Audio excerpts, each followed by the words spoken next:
Better Covenant라고 하는 제목으로 더 나은 언약이라고 하는 메시지와 주제를 히브리서 8장을 통해 함께 나누도록 하겠습니다. 여러분 18세기부터 시작된 산업혁명이 있습니다. 이 산업혁명으로 인해서 계속 변화되어 왔습니다. 1차, 2차, 3차, 4차까지의 산업혁명이 있었어요. 그리고 이 산업혁명으로 인해서 이제 인류는 어느새 아무것도 안 해도 되는 삶에 가장 가까워진 시대를 어쩌면 살고 있습니다. 여러분 다 이제 아실 테지만 1차, 2차, 3차, 4차의 산업혁명이 있었어요. 18세기 후반 1차 산업혁명이 일어났습니다. 증기기관이 생겼어요. 농업사회에서, 수공업사회에서 이제 기계화가 시작된 엄청난 산업의 혁명이 일어났어요. 그래서 사람들은 손으로 하던 일을 이제 기계가 해주는 걸 보면서 와, 정말 너무 좋다. 너무 우리가 할 일이 없어졌다. 너무 기계라는 건 정말 대단하다. 깜짝 놀랐습니다. 마차로 다니던 사람들이 기차가 다니는 걸 보면서 너무너무 깜짝 놀랐죠. 너무너무 놀랍다라고 생각했습니다. 그리고 좀 더 지나니까 2차 산업혁명이 일어났어요. 이제 그것도 너무 예전 것이다. 그것 또한 너무 안 좋다.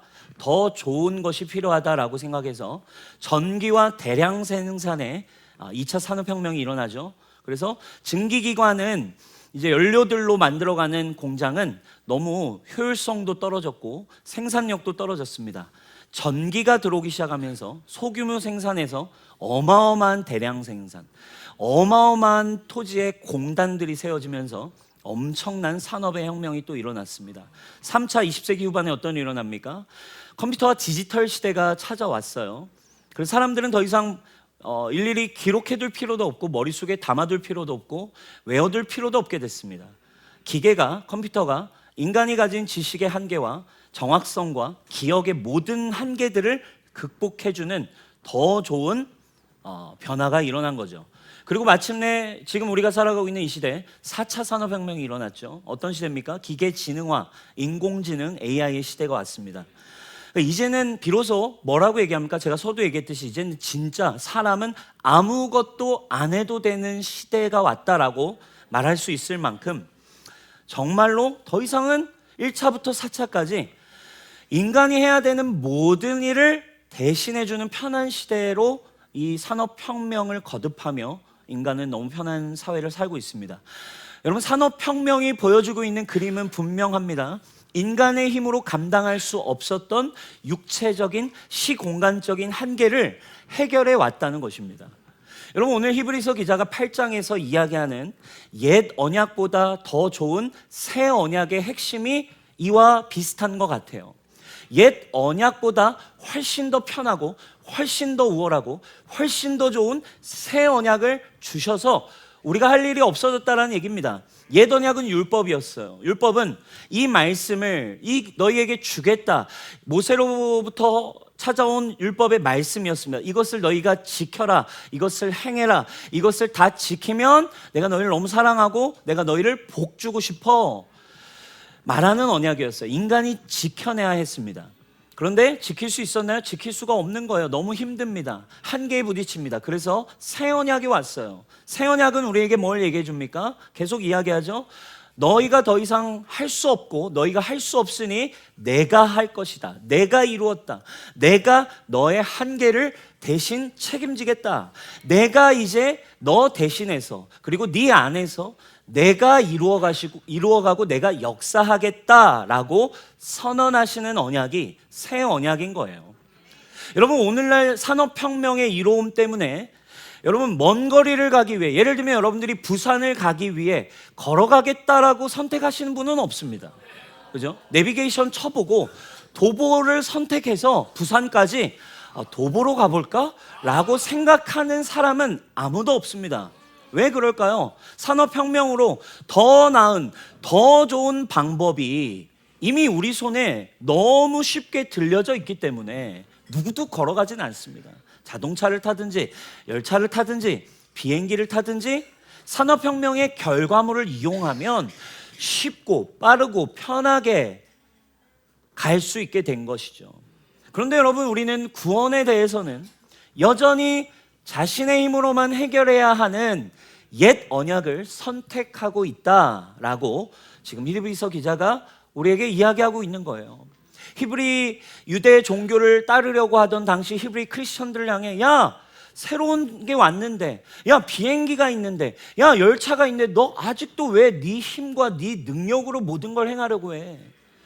왜 새 언약이 왔는데, 그리스도가 오셨는데, 성령을 보내셨는데 왜 아직도 너는 모세의 율법으로 너의 힘으로 주님이 주시는 복과 능력을 얻으려고 하냐라는 것을 이야기합니다. 히브리서 8장이 그래서 옛 언약과 새 언약, 더 좋은 베럴 커버넌트, 새 언약을 이야기하는 거예요. 그 방식은, 옛 언약의 방식은 이미 끝났다라는 것을 선언합니다. 그리고 새 언약이라고 하는 뭘 얘기해요?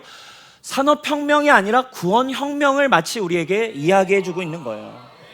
인간의 힘으로는 절대 해결할 수 없었던, 간의 수공업으로, 자기 힘으로, 자신의 노력으로 절대로 도달할 수 없는 구원이라고 하는 문제를, 구원이라고 하는 길을 도달할 수 있게 해준 혁명이 일어났다. 이것은 바로 뭐라는 거예요? 새 언약이 바로 구원혁명이라고 우리에게 이야기하고 있는 것입니다.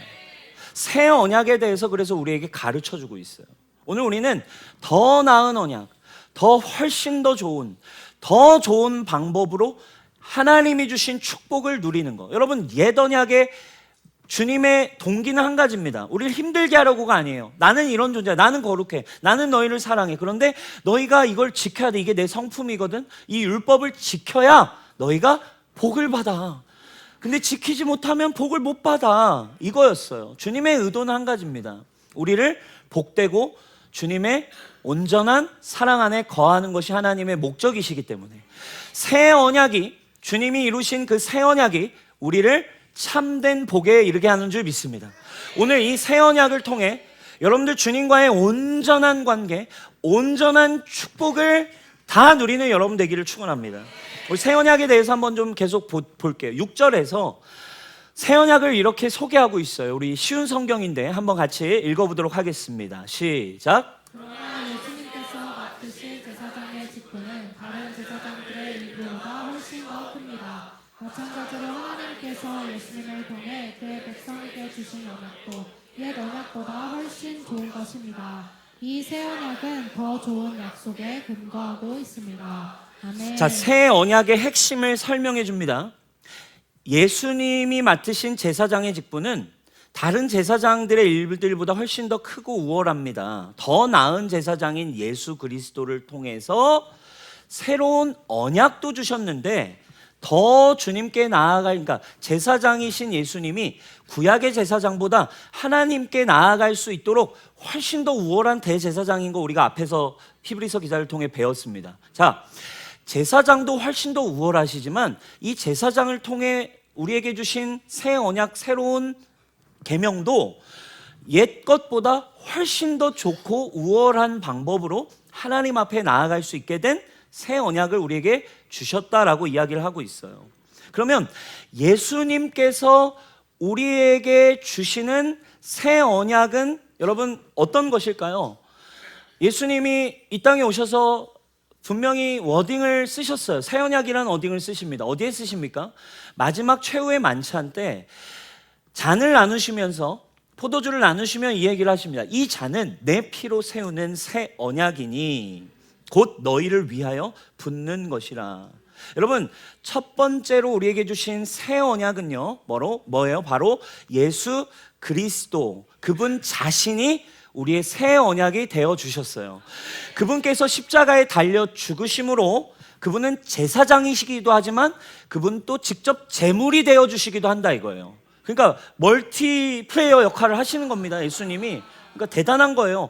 제사장도 하시고 그리고 제물의 역할도 하십니다. 뒤에 가면 이제 많은 영역을 다 감당하시는 예수 그리스도, 그분이 십자가에 직접 제물이 되어 죽으심으로 그분이 우리에게 주신 피는, 그분이 우리에게 주신 제물은 우리를 완전히 언제나 정결케 하고 흠없는, 죄 없는 존재가 되게 하신 새 언약을 주셨다라는 것입니다.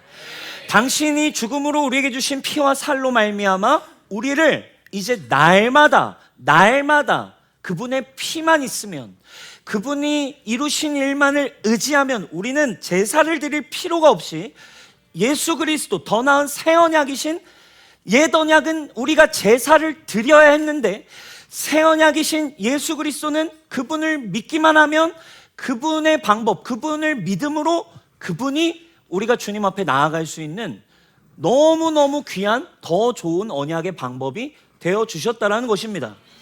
여러분, 이것을 여러분 누리고 계십니까? 진정 예수님이 흘리신 피는, 보혈은 날마다 우리가 제사를 드릴 필요 없이 믿음으로 담대히 주님의 보좌 앞까지 나아가서 주님, 제가 왔습니다. 저는 부족하지만 오늘도 예수 그리스도의 피와 주님이 이루신 일을 의지하여 저를 정결하게 하시니 감사합니다 라고 하는 은혜를 여러분 이 예배마다 여러분 누리고 계시나요?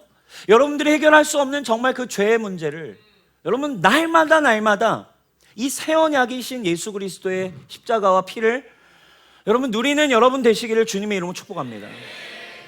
여러분, 이거 첫 번째로 너무 중요한 부분이에요. 새 언약은 예수님이세요. 그분의 피와 그분의 십자가의 죽음입니다. 그분이 왜 우리 죄의 문제를 해결했다. 여러분, 보혈은 여러분들이 짓는 모든 죄를 진정 사합니다. 이거에 대한 믿음이 있으신가요? 거기에 죄의식이나 죄책을 사단이 주려 할 때 언제라도 주님의 보혈을 의지하는 것이 우리가 누려야만 하는 첫 번째 새 언약의 은혜입니다. 이곳에 와서 예수님이 날 위해 십자가에 달려 죽으신 피를 의지할 때 죄를 사하심이 믿어졌어요. 자, 근데 또 나가서 여러분은 또 그 짓을 합니다. 이럴 때 어떻게 해야 될까? 그러다 또 오겠죠. 조금은 불편한 마음으로 올 수 있습니다. 그러나 어떻게 하셔야 돼요? 그럼에도 주님의 보혈은 우리를 반드시 정결케 한다는 거예요. 아멘? 흔들리면 안 되는 거예요. 또 믿겠죠? 근데 나가서 여러분 또 그 짓을 합니다. 이제는 대놓고 합니다. 그러니까 인간의 시선으로 볼 땐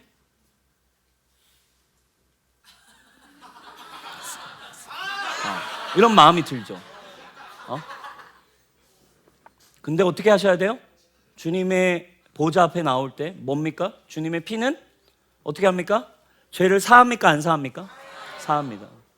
우리 뒤에 나오겠지만 9장에 주님의 피에 대해 그래서 얘기해요. 그 다음이 더 나은 그래서 제물입니다. 그분의 피는 뭐라고 표현하냐면 속죄를 하는데 영원한 속죄라고 이야기합니다. 이것이 여러분 흔들리면 안 되는 거예요. 새 언약의 첫 번째 은혜입니다. 그러면 새 언약이 여기까지가 끝일까요? 새 언약의 은혜가 좋은 점이 100번, 10,000번, 1000번 언제라도 여러분들이 그리스도의 피를 의지하면 그 피는 나의 죄를 완전히 정결케 합니다. 죄 없는 사람처럼 오늘도 얘기하잖아요. 내 죄를 기억하지 않겠다. 기억을 안 하신대요. 너 죄 졌었어? 하나님이 이렇게 보신대요, 여러분. 오늘 여러분들이 주님의 보혈을 의지하면 지혜야, 죄 졌었어? 현우가 너 죄 졌었니? 너 기억이 안 난다. 이렇게 우리를 바라보신다라고 하는 이 얼마나 큰 은혜입니까? 여러분 이걸 누리시기를 바랍니다. 그러나 이게 새 언약의 전부는 아니에요. 날마다 죄사함 받는 것만이 새 언약의 전부와 목적은 아닙니다. 새 언약을 날마다 죄사함 받는 거네. 와우, 예수님의 은혜 대박이네. 이 죄사함의 은혜만 나에게 주어진 걸로 이해할 때 어떤 일이 일어납니까? 율법은 지키지 않아도 되는 거네. 그럼 율법은 폐기된 거네. 율법은 안 지켜도 되는 거네 라는 생각을 하게 되기 때문입니다. 이거는 여러분 복음과 하나님의 뜻을 완벽하게 왜곡하게 되는 것입니다. 주님이 주신 새 언약은 네가 맘대로 죄 지어도 괜찮아, 널 사랑하셔, 이것만이 아니라 이거예요. 하나님이 예수님을 통해 우리에게 주신 새 언약은 죄 사함, 영원한 속죄를 주지만 우리가 이제 어떤 존재? 율법을 지켜내고 하나님 뜻대로 살아낼 수 있는 존재가 되도록 해주시겠다라는 것입니다. 그 과정에 지킬 수 없는 죄도 사하시지만 이제는 새 언약의 핵심은 그분이 그 율법을 이제는 지켜낼 수 있는 존재가 되게 하시겠다라는 거예요. 10절에 그 설명을 해주고 있습니다. 우리 10절을 같이 한번 읽어보도록 할게요. 시작. 또 주께서 주가 맺을 언약은 이것이니 내 법을 그들의 생각에 두고 그들의 마음에 이것을 기록하리라. 나는 그들에게 하나님이 되고 그들은 내게 백성이 되리라. 아멘. 아멘. 어떻게 하시겠대요? 내 법을 이제 그들의 생각에 두고 그들의 마음에 이것을 기록해 놓겠대요. 그러니까 이제 그 하나님의 말씀이 그냥 지켜져 버리는 거예요. 여러분, 이 말이 지금 노란색으로 표시해 놓은 내 법을 생각에 두고 마음에 기록해 놓겠다라는 말을 우리가 아까 얘기한 4차 산업혁명적 언어로 대체하자면 이런 거예요. 우리의 마음에 아예 하나님의 뜻인 율법이 아예 지켜지도록 프로그래밍 해버리시겠다는 거예요. 그냥 프로그래밍을 세팅을 해버려서 노력이나 어떤 생각을 의지적으로 해서 주님의 말씀을 지키는 게 아니라 새 언약은 우리의 마음에 프로그래밍 되어서 그냥 알아서 시스템처럼 알아서 되어지도록 말씀이 살아내지도록. 그러니까 여러분, 우리는 늘 어떤 생각을 합니까? 이웃을 사랑하는 거, 주님의 뜻을 따라 사는 거, 주님의 말씀에 순종하는 거, 죄를 이겨내는 거 너무너무 힘들어, 너무 괴로워, 이렇게 순종하는 거 어려워, 이게 우리의 현실이라고 여러분들이 많이 고민하지만 사실 그거는 새 언약을 누리는 복음의 핵심이 아니래요. 새 언약이 오면 어떤 일이 일어난대요? 죄 사함은 물론이거니와 우리 안에 말씀이 아예 새겨져 버려서 그냥 말씀대로 사라진다는 거예요.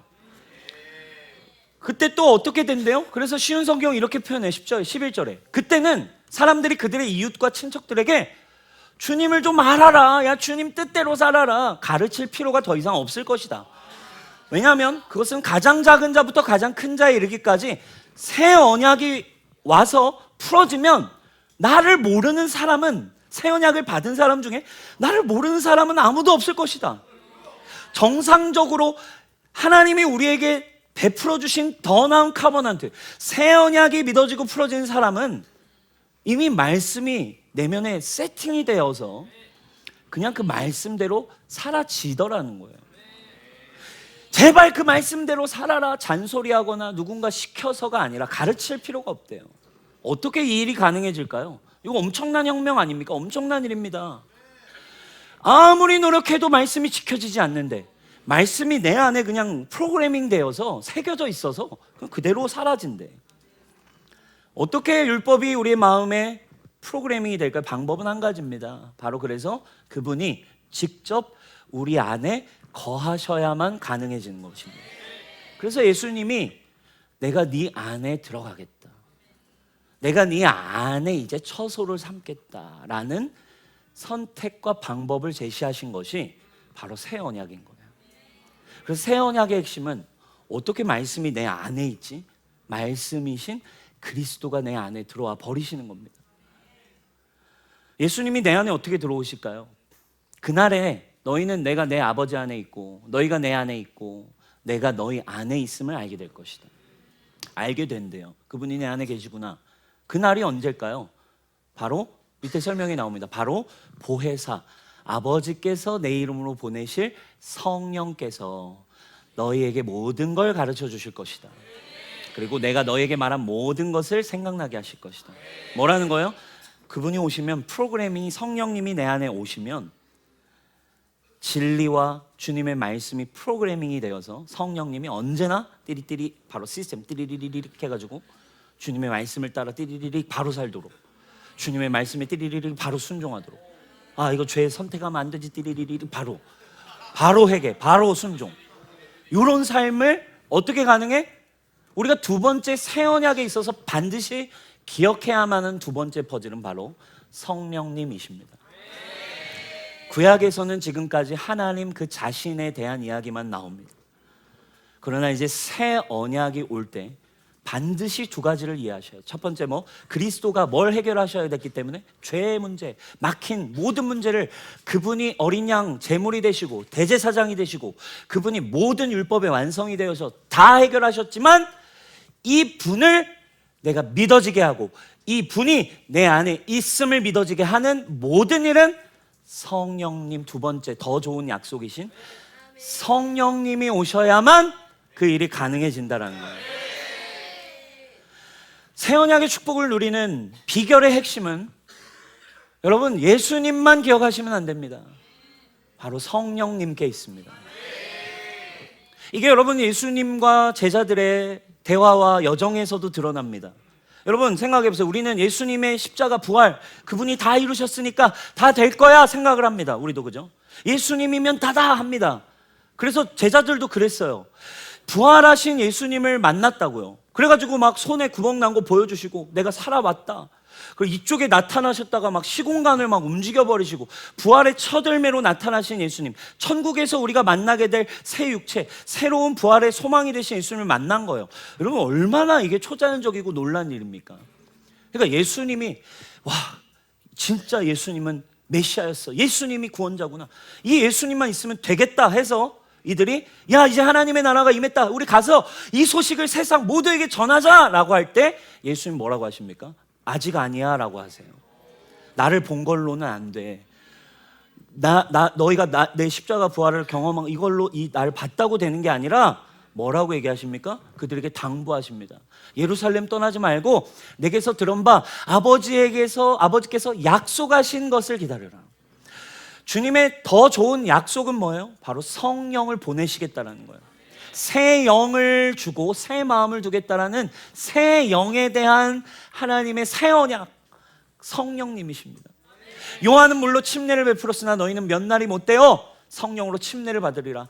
성령이 와야 된다. 성령이 너에게 임해야 너희가 권능이 생기고 예루살렘과 유대와 사마리아와 땅끝까지 이르러 내 증인이 되리라. 말을 빨리 하려다 보니까 유대리아라고 하는 사마리아. 유대와 사마리아인데 유대리아.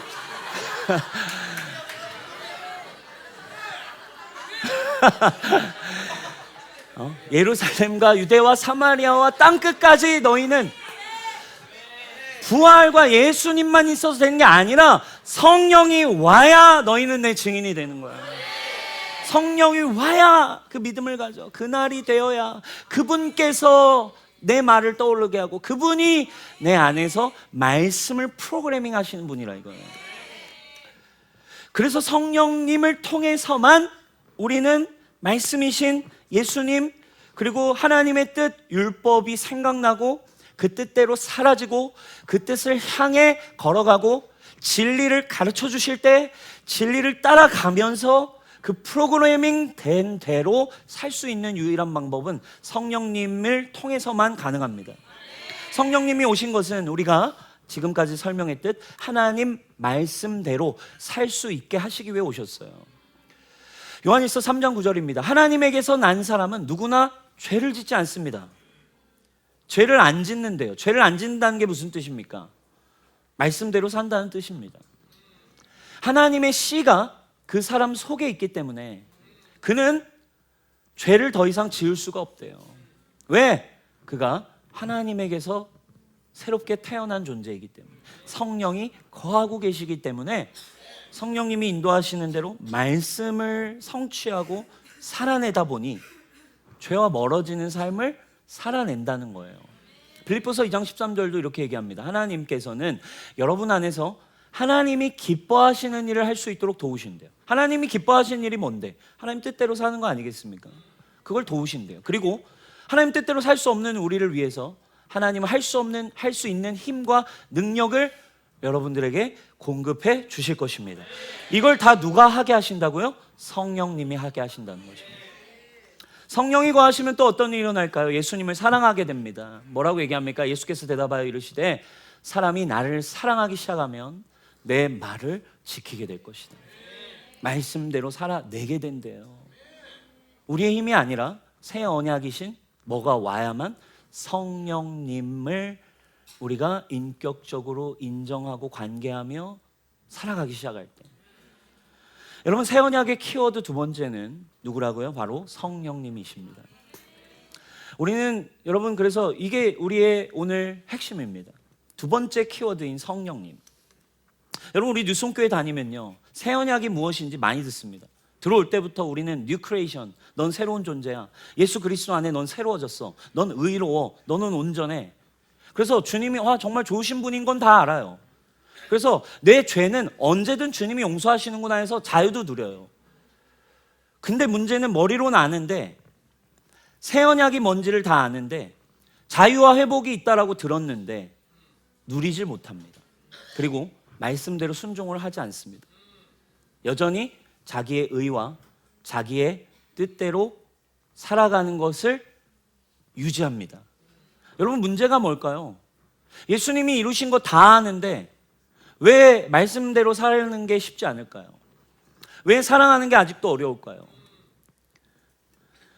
새 언약을 머리로는 알고 주님이 이루신 일도 너무너무 잘 들어서 아는데 안 되더라 이거야. 문제가 뭐냐 이거예요. 문제를 로마서 8장에서는 이렇게 기록해 줍니다.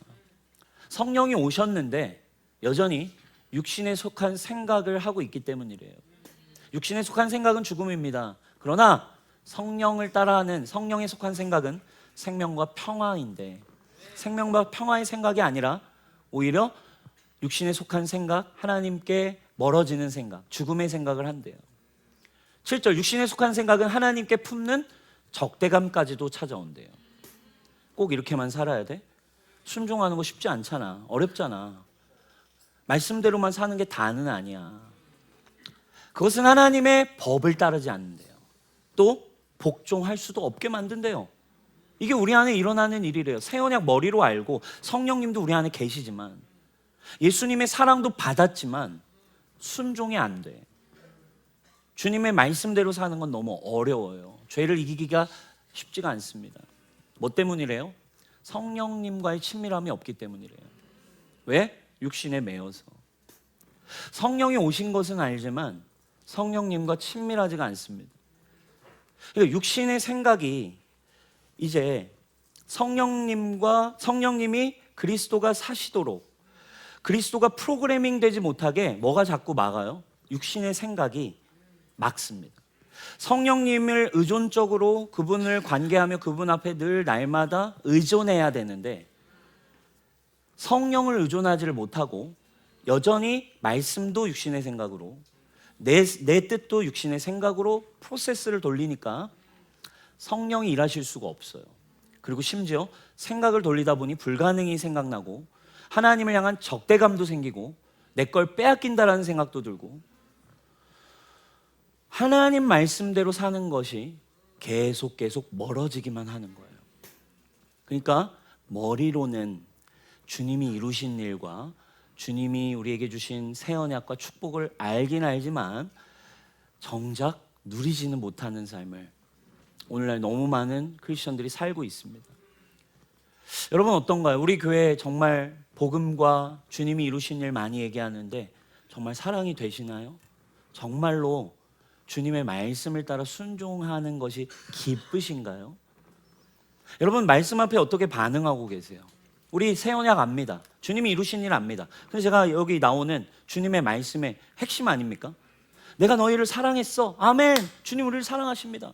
주님과 같은 분은 없습니다. 찬양하는데, 그러면 이제 말씀을 이렇게 얘기합니다. 그럼 네 이웃을 너도 네 몸처럼 사랑해라. 그래? 그럼 너도 이제 땅 끝까지 네 인생의 비전은 네 꿈이 아니고 네가 원하는 거 말고 땅 끝까지 이 기쁜 소식을 전하는 일을 위해 살아. 땅 끝까지 제사 삼고 복음을 전하며 살아. 근데 이 말씀은 여러분, 새 언약 안에서 원래라면 뭐예요? 오늘 말씀 쭉 본 내용, 성경 내용으로 보면 뭐예요? 예수님을 믿게 되면, 은혜를 받게 되면, 성도라면 당연히 이것이 어떻게 된대요? 프로그래밍이 돼서 되어져야 되는데, 이걸 여전히 우리는 어떻게 받아들입니까? 사랑을 해야 된다라고 결심을 합니다. 그리고 사랑을 해보려고 어떻게 합니까? 로봇처럼 내가 정말 사랑을 해야 돼. 사랑을 해야 됩니다. 어렵게 정말 복음을 전하는 삶을 위해 주님 내 꿈을 버릴 수 있나요? 주님을 위해 저는 살 수 있는 겁니까?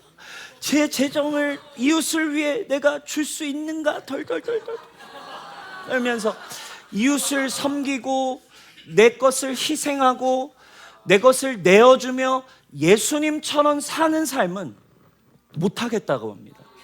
이유가 뭐냐고요? 새 언약을 아는데 이유가 뭐야? 이유는 간단합니다. 여전히 주님에 대한 것은 알지만 옛 언약의 프로세스죠. 사랑하라라는 말을 율법의 명령으로 받아들이기 때문에 그래요. 누가?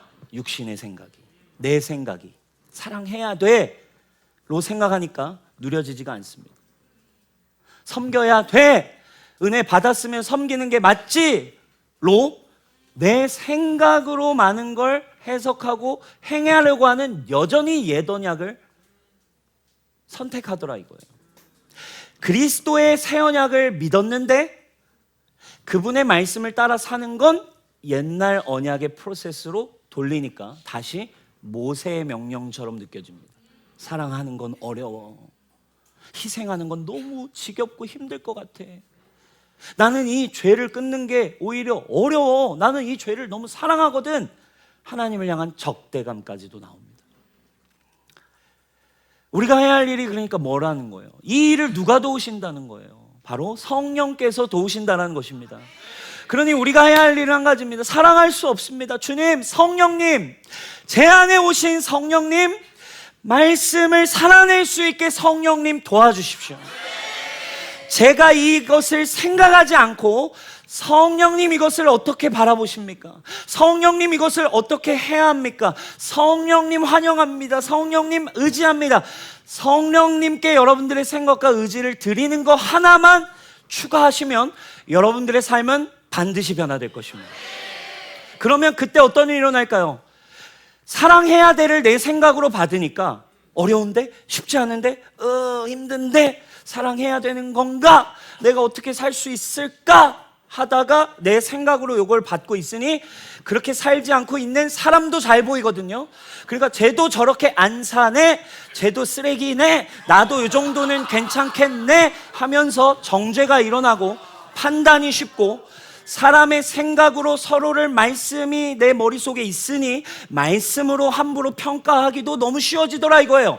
그러니 하나님을 향한 적대감, 교회를 향한 적대감, 사람을 향한 적대감, 이런 부분들만 결국 뭐래요? 육신의 생각은 사망으로 인도한다. 예수님 모르는 게 아닌데, 성령님이 오시지 않은 것도 아닌데 뭘 안 하니까? 이걸 내가 가져가니까, 모세의 명령으로 내가 또 가져가니까, 내가 주인이 되려고 하니까 어떻게 하래요? 한 가지의 프로세스를 새 언약에 있어서 여러분 추가하셔야 돼요. 어떻게 하래요? 내가 생각하기 전에 이 모든 생각의 주권과 모든 것을 성령님께 내어드리셔야 돼요. 성령님 어떻게 생각하세요? 성령님, 이 말씀 앞에 제가 서니까 저로서는 안 됩니다. 주님, 저는 연약합니다. 전 사랑이 안 됩니다. 전 희생이 안 됩니다. 성령님, 당신의 도움이 필요합니다. 성령님을 의지합니다.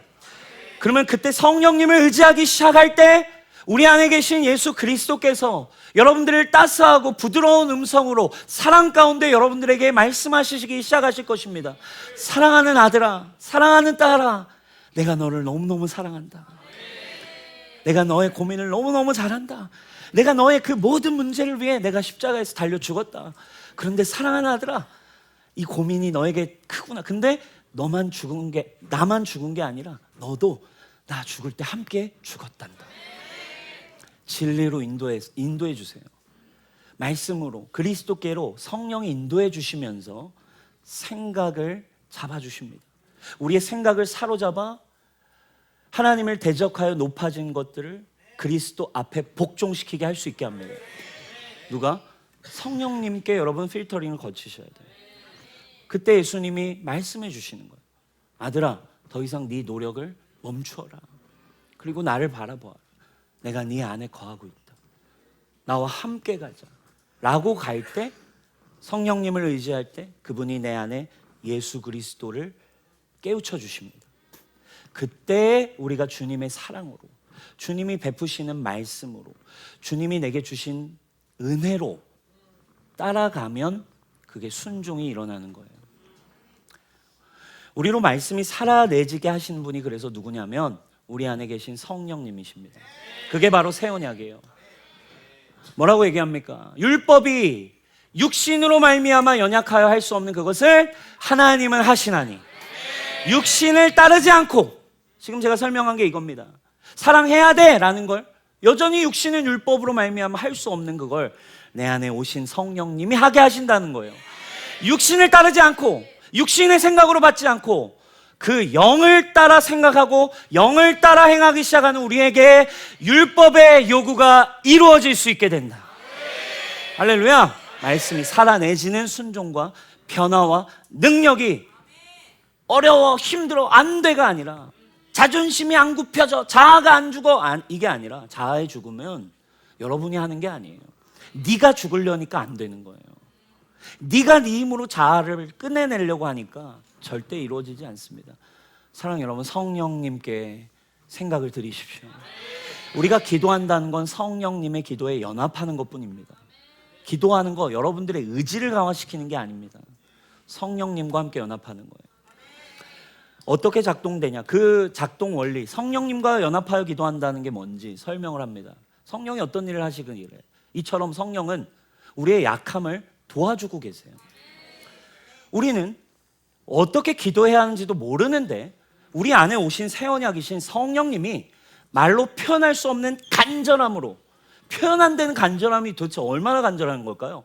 저희야 이 불쌍한 영혼을 진짜 불쌍히 여겨주십시오 하는 마음으로 간절하게 여러분 안에 여러분을 위해 기도하고 계신 분이 성령님입니다. 아멘. 이미 말씀을 살아낼 수 있는 삶이 되도록 돕고 기도하고 계신 분이 여러분 안에 오신 성령님이라니까요.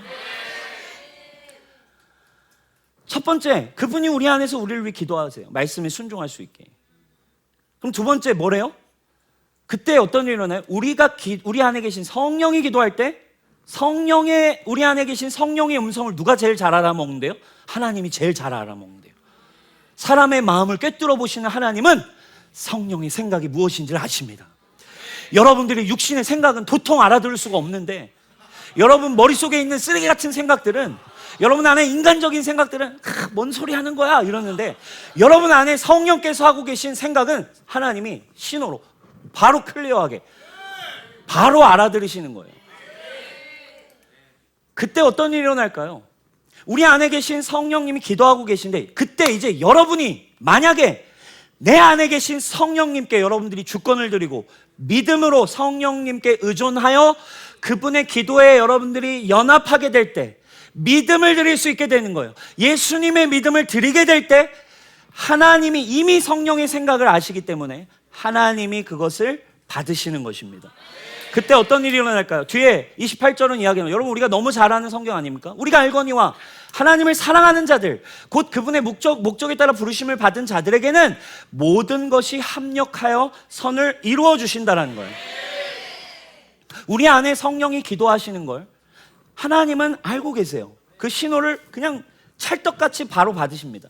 근데 거기에 우리의 믿음을 더할 때, 우리가 성령님과 연합될 때 그것이 하나님께 분명한 신호가 가겠죠.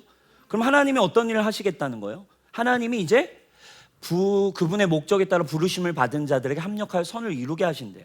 기적과 성령의 역사와 하나님의 나라의 일들을 행해 가시기 시작한대요.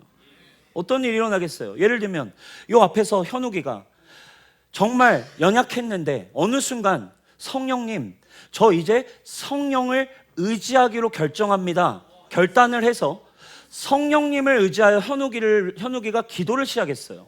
어떤 문제가 있나? 만약에 자신의 지금 외로움의 문제 때문에 힘들었는데 주님 앞에 기도를 시작했어. 또는 재정의 문제 때문에 너무 힘들어서 성령님, 아무리 애를 써도 제 힘으로 되지 않네요. 성령님, 제 연약함, 저의 힘듦 주님 알고 계시죠? 성령님, 당신을 의지하기로 결정합니다. 당신에게 주권이 있음을 제가 믿음으로 고백합니다. 저는 이 길을 믿음으로 걸어가겠습니다. 성령님과 연합을 하면 일단 이 성령님께서 이미 현욱을 위해 기도하고 계셨죠.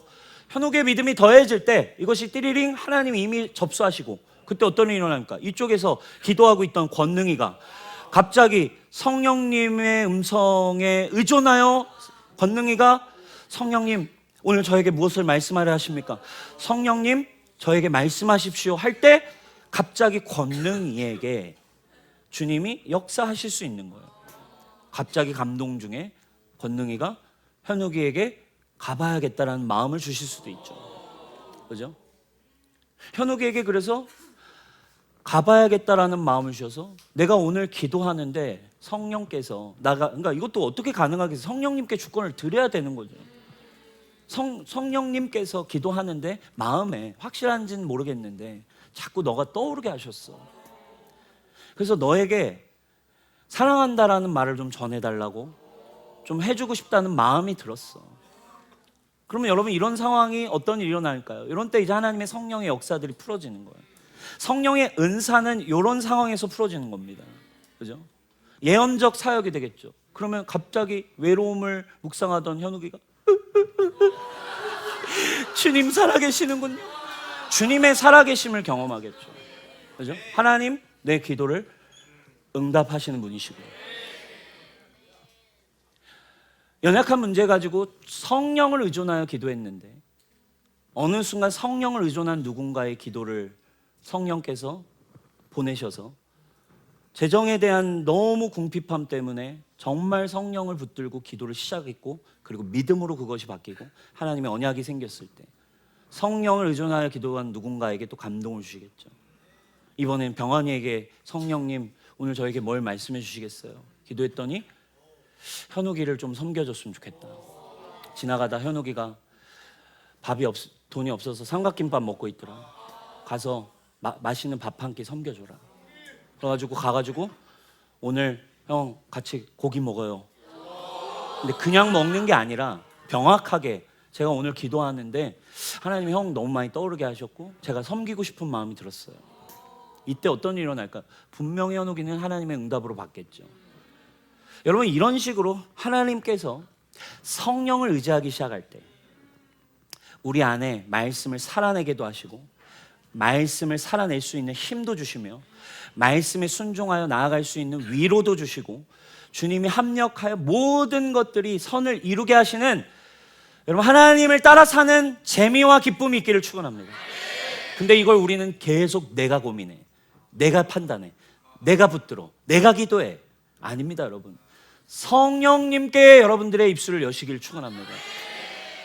여러분 이런 기도 응답을 날마다 받으며 성령님의 말씀의 성취, 기적, 하나님의 나라, 권능과 능력을 산 사람들이 이 세상에 많이 있고 저도 그런 사람이 되기를 지금 꿈꾸고 있고 여러분도 하나님의 능력을 따라 사는 성령에 사로잡힌 인생 되길 축원합니다. 초자연적인 일들이 성령에 의해 일어나는 인생 사시길 바랍니다. 내 소욕을 위한 삶이 아니라 정말 하나님의 말씀의 성취를 위해 살아내는 인생. 여러분 조지 뮬러 아시죠? 평생 고아 수천 명을 섬겼던 사람입니다. 근데 조지 뮬러의 원칙이 있었어요. 하나님 앞에서 믿음으로 세운 원칙 중 한 가지는 단 한 번도 사람에게 후원 요청을 하질 않았어요. 이 고아 수천 명을 먹이려면 재정과 상황이 어마어마하게 급박한데 사람한테 가서 단 한 번도 후원 요청을 한 적이 없대요. 그의 원칙은 딱 하나였습니다. 나는 사람에게 말하지 않고 성령님에게만 말한다. 그가 얼마나 많은 기도 응답을 받았습니까? 우린 잘 알죠? 5만 번이 넘는 기도 응답을 받은 사람으로 알려져 있습니다.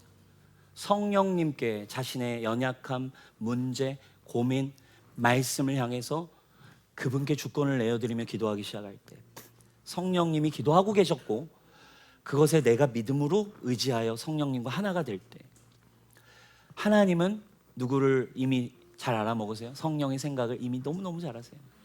성령은 여러분들의 필요를 너무너무 잘 아세요.